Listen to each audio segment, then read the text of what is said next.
नमस्कार। अमरूद के पत्तों का एक्सट्रैक्ट या उसका रस लेना क्या लाभदायक है? क्या इसके फ़ायदे हैं? क्या इसके नुकसान हैं? क्या इसके पोटेंशियल इश्यूज़ हैं जिसको हमें ध्यान में रखने की ज़रूरत है जब हम इसे लेते हैं? आज उस चीज़ को डिस्कस करेंगे और बेसिकली इसको कैसे बनाया जाता है और कैसे लिया जाता है और कितना लेना चाहिए, आज हम इन चीज़ों को डिस्कस करेंगे। टॉपिक पर जाने से पहले जो लोग हमारे चैनल पर नए हैं उन्हें रिक्वेस्ट करूंगा कि चैनल को सब्सक्राइब करें, वीडियोस को लाइक और शेयर करें। अमरूद के पत्तों का एक्सट्रैक्ट में सबसे बड़ा फ़ायदा ये है कि इसमें एंटीऑक्सीडेंट्स होते हैं, जैसे कि फ्लैवेनॉइड्स, पॉलीफिनॉल्स और कैरोटीनॉइड्स, जो कि बॉडी के इन्फ्लेमेशन को कम करते हैं। बॉडी में इन्फ्लेमेशन रिलेटेड जो डैमेज होता है सेल्स का, उसको कम करते हैं। फ्री रेडिकल्स जो बॉडी में अलग अलग तरह के कैंसर्स वगैरह करते हैं, उनको कम करते हैं। इसके अलावा डेली बेसिस पे इसको लेने से शुगर बॉडी लेवल में कम होता है। शुगर के प्रति बॉडी का जो रिस्पॉन्स है वो बेटर होता है। बॉडी में इंसुलिन की सेंसिटिविटी बढ़ जाती है और जो सेल्स के लेवल पर इंसुलिन का काम है, जो शुगर को ऑब्जॉर्ब करवाने का है, वो बेटर होता है यदि हम इसको लेते हैं। इसको रेगुलर बेसिस पे लेने में थोड़ा बहुत ये वजन को कम करने में भी मदद करता है। ऐसा माना जाता है कि बॉडी के जो कॉम्प्लेक्स कार्बोहाइड्रेट्स है उनको सिंपल शुगर में कन्वर्ट होने की प्रोसेस को रोकता है या कम करता है, जिसकी वजह से हमारा ओवरऑल कैलोरी इंटेक थोड़ा कम हो जाता है। इसके अलावा ये डाइजेशन के लिए भी अच्छा है, अपनी बाउल मूवमेंट्स को इम्प्रूवाइज करता है, आंतों की हेल्थ के लिए अच्छा है। कीटाणुनाशक इसमें प्रॉपर्टीज़ है, इसलिए खासकर इसमें क्वेरसेटिन करके सब्सटेंस होता है जो कि कीटाणुओं को मारने में मदद करता है और अलग अलग तरह के बैक्टीरिया और फंगस को मारने में उपयोगी है।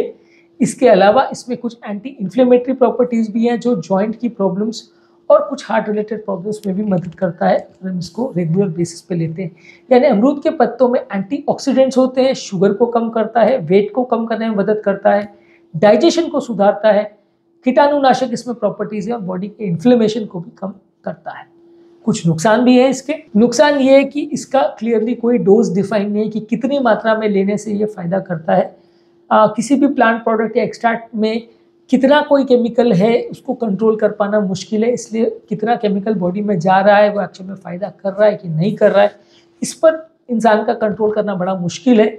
इसीलिए ये फ़ायदा एक्चुअल में कर भी रहा है कि नहीं, उसको थोड़ा सा जज करना मुश्किल है। ये इसमें एक इम्पॉर्टेंट इशू है।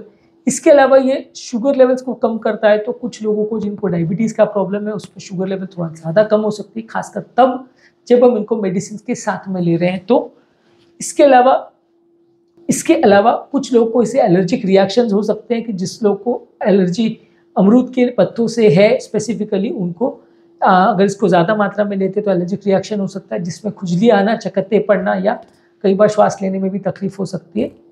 प्रेगनेंसी और ब्रेस्ट फीडिंग के टाइम इसकी सेफ्टी डॉक्यूमेंटेड नहीं है और खाने के बाद या ज़्यादा मात्रा में लेने से पेट खराब भी कर सकता है। पेट में दर्द, डायरिया, ये सब भी इससे हो सकता है ज़्यादा मात्रा में लिया जाए तो। यानी इसके कुछ इश्यूज़ भी हैं। डोजेज प्रॉपर्ली डिफाइंड नहीं है, सेफ्टी क्लियरली डिफाइंड नहीं है, फ़ायदा कर भी रहा है या नहीं कर रहा है वो थोड़ा सा डाउटफुल इश्यूज़ है एक्चुअल में, क्योंकि कोई बड़ी स्टडीज़ इसके साथ नहीं है।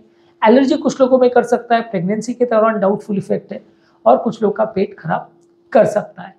तो हमारा फाइनल वर्डिक्ट ये है कि डायबिटिक हाइपरटेंसिव पेशेंट्स को इसको प्रयोग करना चाहिए। हार्ट के पेशेंट भी इसको प्रयोग कर सकते हैं। कितनी मात्रा में करना चाहिए और एक्चुअल में कितना बेनिफिट करेगा, इस पर कोई साइंटिफिक डेटा नहीं है, तो एज अ प्रैक्टिशनर हम आपको प्रिस्क्राइब नहीं करते, पर यदि आप लेना चाहो तो शायद कुछ फ़ायदा करेगा, ऐसा आप मान सकते हो। हालांकि इस तरह के प्रोडक्ट्स को हम बहुत स्ट्रांगली रिकमेंड नहीं करते कि ये फ़ायदा करेगा ही करेगा, ऐसा कोई साइंटिफिक डेटा नहीं है। पर अगर आप इसको लेते हैं तो उतना नुकसान नहीं है, खासकर डायबिटिक हाइपरटेंसिव और हार्ट के पेशेंट्स या आर्थराइटिस के पेशेंट्स में। अब लास्ट में बात करेंगे कि इसको बनाया कैसे जाता है। सबसे पहले किसी पेड़ से ताज़े पत्ते को तोड़िए, उसको प्रॉपरली क्लीन करिए और या किसी ऐसी जगह से वहाँ परचेज करिए जहाँ पे फ्रेश अच्छे ताज़े पत्ते आपको मिलते हैं। उनको प्रॉपरली वॉश करिए, क्लीन करिए, सोप और डिटर्जेंट से नहीं, उसको प्रॉपरली पानी से ही क्लीन करिए ताकि उसमें कोई ख़राब तत्व नहीं रह जाए, कोई पेस्टिसाइड्स या केमिकल्स नहीं रह जाए। उसके बाद उसको प्रॉपरली सुखाइए और उसको प्रॉपरली ड्राई करिए स्टोर करने से पहले, ताकि उसमें कोई फंगस वगैरह का इन्फेक्शन ना हो जाए। गीला अगर रहेगा तो फंगस रह सकता है। उसके बाद आप इसको काट करके उसको या तो बॉईल कर सकते हैं, उसको हॉट वाटर एक्सट्रैक्शन टेक्निक बोलते हैं, जिसमें 5 से 10 मिनट आप उसको उबाल के छान लें और उसको अमरूद के पेड़ का चाय बना सकते हैं। कुछ लोग उसको पानी में डायरेक्टली कई घंटों तक भिगा सकते हैं और उसके पानी को फिर बाद में यूज़ करके चाय वाय बना सकते हैं। और जो लोग इसकी दवाइयाँ बनाते हैं वो अल्कोहल एक्सट्रैक्शन टेक्निक यूज़ करते हैं, जिसमें अल्कोहल के साथ इसके एक्सट्रैक्ट को मिक्स करके बनाया जाता है, जो कॉन्सेंट्रेटेड केमिकल एक्सट्रैक्शन टेक्निक में हॉस्पिटल्स में या डिस्पेंसरीज में इसको प्रयोग किया जाता है। इसका डोजेज क्लियरली डिफाइंड नहीं है। यूजुअली अगर आप चाय के फॉर्म में ले रहे हैं तो 2 से 3 बार जितना टेस्ट आपको सूट करे उतना ले सकते हैं। दवाइयों के फॉर्म में भी अगर आप ले रहे हो तो कितना कॉन्सेंट्रेटेड टिंचर डॉक्टर ने बनाया है उसके हिसाब से डॉक्टर से पूछ के इसको लीजिए। अदरवाइज इसका डोजेज कोई डिफाइंड नहीं है कि आप 4 पत्तों को खाएंगे, 5 पत्तों को खाएंगे दिन भर, वैसा कुछ डिफाइंड नहीं है। दिन भर में 2-3 बार लेना चाहिए, बहुत ज़्यादा मात्रा में नहीं लेना चाहिए क्योंकि थोड़ा इंट्रैक्शन का चांस है।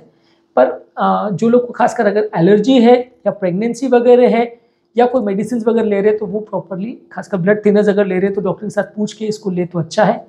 आइडियली इसके एक्सट्रैक्ट को निकाल कर आपको रेफ्रिजरेटर में रखना चाहिए और प्रॉपर स्टोरेज रिकमेंडेशन को अवेलेबल है उसको फॉलो करना चाहिए ताकि ये यूज़ करने में ख़राब ना हो। उम्मीद करूँगा कि आज के टॉपिक से आपको कुछ नई बातें सीखने को मिली। फिर भी अगर कोई डाउट्स या कमेंट्स है तो प्लीज़ आप पूछ सकते हैं। जो लोग हमारे चैनल पर नए हैं उन्हें रिक्वेस्ट करूँगा कि चैनल को सब्सक्राइब करें, वीडियोज़ को लाइक और शेयर करें।